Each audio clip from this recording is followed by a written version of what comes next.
প্রধানমন্ত্রী শেখ হাসিনা বলেছেন, আজকে শিশুরাই হবে আগামীর স্মার্ট বাংলাদেশের কারিগর। সবাইকে সেভাবেই প্রস্তুত হওয়ার পরামর্শ দিয়েছেন তিনি। সকালে গোপালগঞ্জের টুঙ্গিপাড়ায় এক অনুষ্ঠানে অংশ নিয়ে প্রকৃত ইতিহাস জানতে সবার প্রতি আহ্বান জানান বঙ্গবন্ধু কন্যা। আনোয়ার হোসেনের রিপোর্ট। 2 দিনের সফরে গতকাল গোপালগঞ্জের টুঙ্গিপাড়া আসেন আওয়ামী লীগ সভাপতি ও প্রধানমন্ত্রী শেখ হাসিনা। সফরের দ্বিতীয় ও শেষ দিন সকালে তিনি আসেন গিমাডাঙ্গা মডেল সরকারি প্রাথমিক বিদ্যালয়ে। এই আঙ্গিনাতেই 7 বছর বয়সে পড়াশোনা করেছেন বঙ্গবন্ধু শেখ মুজিবুর রহমান। জাতির পিতার বিদ্যাপীঠে বঙ্গবন্ধু কন্যার উদ্বোধন করেন কন্যা শেখ হাসিনা। পরে এসো বঙ্গবন্ধুকে জানি শিরোনামের একটি অ্যালবামেরও মোড়ক উন্মোচন করেন সরকার প্রধান।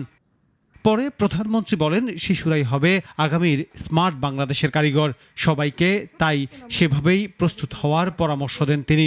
লেখাপড়া শিখে বড় হও, কারণ স্মার্ট বাংলাদেশ গড়ে তুলবো। সেই বাংলাদেশে তো তোমরাই হবে আসল স্মার্ট, যা দেশ চালাবে, তাই না? 75-এ বঙ্গবন্ধু হত্যার পর স্বাধীনতার ইতিহাস মুছে ফেলার অপচেষ্টার কথা স্মরণ করিয়ে দিয়ে প্রধানমন্ত্রী বলেন, আওয়ামী লীগ সরকার প্রকৃত ইতিহাস তুলে ধরছে, যা সব মানুষেরই জানা উচিত। মানুষের জন্যই তিনি কাজ করতেন, নিজের জীবনের কোনো সুখ সুবিধা কিচ্ছু দেখেননি। শুধু একটাই ছিল, এদেশের মানুষকে কিভাবে এই দারিদ্র্যের হাত থেকে মুক্তি দেবেন, কিভাবে একটা উন্নত জীবন দেবেন এবং ছোট্ট শিশুদের জন্য একটা সুন্দর জীবন পায়। পরে গোপালগঞ্জের টুঙ্গিপাড়া বহুমুখী পৌর সুপার মার্কেট পরিদর্শন করেন সরকার প্রধান।